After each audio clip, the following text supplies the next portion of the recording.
আমার প্রিয় পঞ্চম শ্রেণীর ছাত্রছাত্রীরা, তোমাদের জন্য নিয়ে এলাম আজকের পরিবেশ বিষয়ের প্রশ্ন উত্তর, যেখানে পূর্ণমান থাকবে 50 এবং সময় থাকবে 1 ঘন্টা 30 মিনিট। প্রথম প্রশ্নগুলো দেখো, সঠিক উত্তরটি বেছে নিয়ে লেখো। প্রতিটি প্রশ্নের মান 1 করে, 1 × 7 = 7।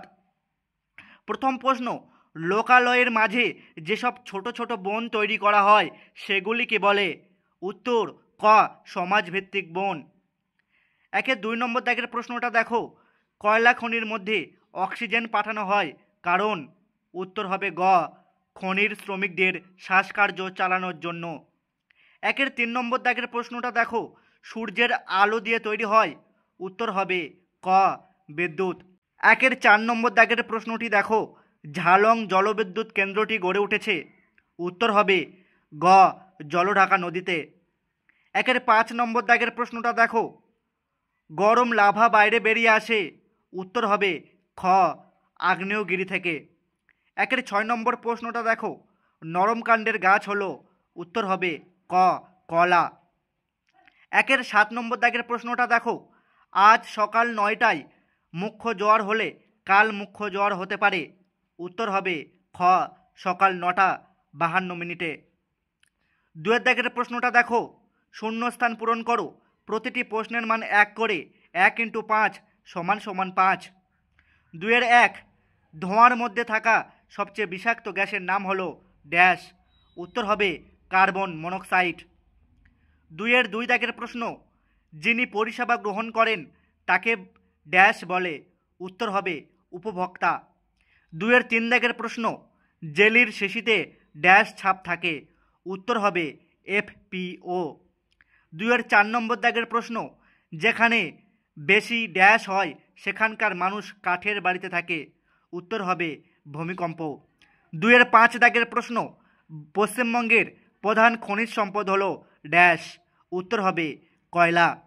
3 দাগের প্রশ্ন, নিচে সম্পর্কযুক্ত শব্দ জোড় দেওয়া আছে, প্রথম জোড়টির সঙ্গে সম্পর্ক রেখে দ্বিতীয় জোড়টির শূন্যস্থান পূরণ করো। প্রতিটি প্রশ্নের মান 1, 1 × 2 = 2। 3 কাগজ চীন, তালপাতার পুঁথি তাহলে হবে ভারত। 3 ঘূর্ণিঝড় যদি আয়লা হয় জলোচ্ছ্বাস হবে সুনামি। 4 দাগের প্রশ্নটা আছে দেখো, নিচের প্রশ্নগুলির এক কথায় উত্তর দাও। প্রতিটি প্রশ্নের মান 1 করে, 1 × 7 = 7। 4 পৃথিবীকে 1 পাক ঘুরে আসতে সময় লাগে চাঁদের 29 দিন 12 ঘন্টা। 2 দাগের প্রশ্ন, মোড়া কটাল কোন তিথিতে হয়? উত্তর সপ্তমী অষ্টমী তিথিতে। 3 নম্বর দাগের প্রশ্ন, কোন নদীকে কেন্দ্র করে ডিবিসি গঠিত হয়? উত্তর দামোদর নদী। 4 নম্বর দাগের প্রশ্ন, কেরোসিন কি থেকে হয়? উত্তর পেট্রোলিয়াম। 5 নম্বর দাগের প্রশ্ন, বিশ্ব বয়স্ক দিবস কবে পালিত হয়? উত্তর 1 অক্টোবর। 6 নম্বর দাগের প্রশ্ন, শিশুদের লেখা পড়ার অধিকার আইন কত বছর বয়স পর্যন্ত? উত্তর 14 বছর বয়স পর্যন্ত। 7 নম্বর দাগের প্রশ্ন, মুখ্য জোয়ার এবং গৌণ জোয়ারের মাঝে কি হয়? ভাটা হয়। 5 দাগের প্রশ্ন আছে দেখে নাও, বাম স্তম্ভের সঙ্গে ডান স্তম্ভ মেলাও। প্রতিটি প্রশ্নের মান 1 করে, 1 × 5 = 5। 5 2009 সালে, এটা হবে ঘয়ের দাগে আয়লা হয়। 5 দাগের 1853 সালে, এটার উত্তর হবে গয়ের দাগে দেশে যাত্রী নিয়ে প্রথম ট্রেন চালু হয়। 1854 সালে, এটা হবে দাগের হাওড়া থেকে হুগলি পর্যন্ত ট্রেন চালু হয়। 1914 সালে, এটা হবে ক দাগের মানুষ বহন করা রিক্সা চালু হয়। 2004 সালে, এটা হবে খ দাগের সুনামি হয়। এরপরে তোমরা 6 দাগের প্রশ্নটা দেখো, নিচের প্রশ্নগুলির উত্তর দাও। প্রতিটি প্রশ্নের মান 2 করে, 2 × 6 = 12। 6 1 নম্বর দাগের প্রশ্নটা আছে, নৌকার হাল ও দাঁড়ের কাজ কি? নৌকা কোন দিকে যাবে তা ঠিক করবে হাল, আর দাঁড় টেনে জল পিছিয়ে দিতে হয়, তবে নৌকা এগোতে পারে। 6 2 নম্বর দাগের প্রশ্ন, রাস্তায় চলার সময় তুমি কী কী সাবধানতা অবলম্বন করবে? প্রথমত, গাড়িতে বসার সময় সিট বেল্ট ব্যবহার করো। দ্বিতীয়ত, বাবা মা বা বড় কারোর সঙ্গে মোটর সাইকেলে চাপলে নিজে হেলমেট পরো এবং অন্যকেও হেলমেট পরতে বলো। মোটর বাইকে কোনো শিশু বসলে বেল্ট দিয়ে চালকের সঙ্গে তাকে বেঁধে নিতে বলো। তৃতীয়ত, সিগন্যাল দেখে রাস্তা পার হও। চতুর্থত, জেব্রা ক্রসিং বরাবর রাস্তা পার হও। পঞ্চমত, রেলওয়ে ক্রসিং পারাপারের সময় সিগন্যাল দেখে পার হও। সবুজ সিগন্যাল থাকলে যাত্রীবাহী ট্রেন বা মালগাড়ি না যাওয়া পর্যন্ত অপেক্ষা করো। 3 নম্বর দাগের প্রশ্ন, জোয়ারের কারণ কি? মুখ্য জোয়ারের মূল কারণ হলো চাঁদের আকর্ষণ ও গৌণ জোয়ারের মূল কারণ পৃথিবীর ঘূর্ণন। 4 নম্বর দাগের প্রশ্নটা দেখো, হড়পা বান কাকে বলে? ভরাট হয়ে যাওয়ার আগেই পাহাড়ি জায়গা বা পর্বতের কাছে অঞ্চলের নদীগুলিতে নুড়ি পাথর জমে। হঠাৎ খুব বৃষ্টি হলে অনেক জল নদীতে আসে। অত জল নদী দিয়ে বয়ে যেতে পারে না, বন্যা হয়ে যায়। একে হড়পা বান বলে। 5 দাগের প্রশ্ন, শিশুর 2টি অধিকার লেখো। এখানে দেখো আমি অনেকগুলি অধিকার লিখে দিয়েছি, যে কোনো 2টি তোমরা লিখে নেবে। শিশুদের কয়েকটি অধিকার হলো: 1. বেঁচে থাকা, 2. খাদ্য ও পানীয় জল পাওয়ার অধিকার, 3. স্বাস্থ্য ভালো রাখা, অসুখ হলে চিকিৎসা পাওয়ার অধিকার, 4. অবৈতনিক এবং বাধ্যতামূলক শিক্ষা লাভের অধিকার, 5. নিজের নাম পরিচয় জানা ও প্রকাশ করার অধিকার, 6. নিজের মত প্রকাশ করা ও আলোচনার স্বাধীনতা এবং 7. মারধর ও মানসিক পীড়ন থেকে সুরক্ষা। 6 দাগের প্রশ্ন, টারবাইন কি? বিদ্যুৎ কেন্দ্রে একটা মস্ত পাখার মতো দেখতে একটা যন্ত্র থাকে, সেটাকে টারবাইন বলে।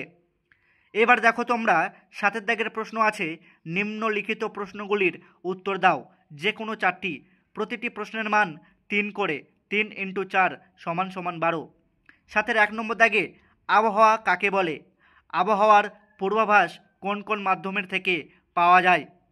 ঝড় বৃষ্টি, বাতাসের ঠান্ডা গরম হওয়ার গতি, এসবের অবস্থাকে একসঙ্গে আবহাওয়া বলে। খবরের কাগজ, রেডিও, টেলিভিশন ও ইন্টারনেটে এর আবহাওয়ার পূর্বাভাস দেওয়া হয়। 7 2 নম্বর দাগের প্রশ্নটি দেখো, জলচক্র কাকে বলে? চিত্রের সাহায্যে দেখাও। ছোট জলাশয়, নদী, সমুদ্র ইত্যাদির জল বাষ্প হচ্ছে। সেই বাষ্প পাহাড়ের মাথায় জমে বরফ ও আকাশে মেঘ সৃষ্টি করছে। সেই বরফ ও মেঘ আবার গলে জল হয়ে পাহাড়ি নদীর সৃষ্টি করছে এবং মেঘ বৃষ্টি নিয়ে আসছে এবং সেই জলই আবার জলাশয়, নদী ও সমুদ্র মিশছে। একেই জলচক্র বলে। জলচক্রের ছবিটা তোমরা বই থেকে একটু দেখে নিও। 7 3 নম্বর দাগের প্রশ্নটা দেখে নাও, সূর্যগ্রহণ কিভাবে হয়? সূর্যগ্রহণ কয় প্রকারের হয়? সূর্য আর পৃথিবীর মাঝখানে যখন চাঁদ চলে আসে তখন পৃথিবীর খানিকটা অংশে চাঁদের ছায়া পড়ে।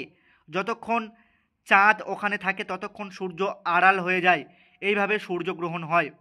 সূর্যগ্রহণ 2 রকমের হয়, যথা পূর্ণগ্রাস সূর্যগ্রহণ ও খণ্ডগ্রাস সূর্যগ্রহণ। সাথে 4 নম্বর দাগের প্রশ্নটা দেখো, চন্দ্রগ্রহণ কোন তিথিতে হয়? এর উত্তরটা দেখো, পূর্ণিমা তিথিতে চন্দ্রগ্রহণ হয়। চন্দ্রগ্রহণের ছবিটা তোমরা বইয়ের পাতায় 166 পেজে তোমরা পেয়ে যাবে। 7 5 নম্বর দাগের প্রশ্নটা তোমরা দেখে নাও, অ্যাসিড বৃষ্টি কিভাবে হয়? এর ফলে কি হয়? অ্যাসিড বৃষ্টি বলতে বায়ুমণ্ডলে থাকা কার্বন ডাইঅক্সাইড, নাইট্রোজেন ডাইঅক্সাইড এবং সালফার ডাইঅক্সাইডের মতো বিষাক্ত গ্যাস বৃষ্টির জলের সঙ্গে মিশে যাওয়া বৃষ্টিকে বোঝায়। এই বৃষ্টি সাধারণ বৃষ্টির থেকে বেশি অম্লীয় হয়। অ্যাসিড বৃষ্টির ক্ষতিকর প্রভাবগুলি হলো, মাটির উর্বরতা নষ্ট করে, নদী, হ্রদ ও পুকুরের জল অম্লীয় হয়ে মাছসহ জলজ প্রাণী মরে যায়।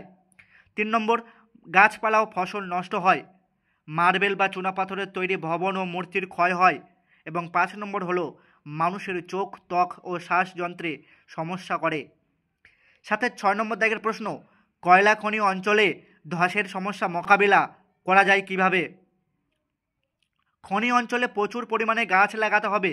কয়লা খনি থেকে একসঙ্গে অধিক পরিমাণে কয়লা না তুলে কয়লা উত্তোলনের একটি নির্দিষ্ট লক্ষ্যমাত্রা রাখতে হবে এবং খনি অঞ্চলে থাকা গর্তগুলিকে মাটি বা বালি দিয়ে ভরাট করতে হবে।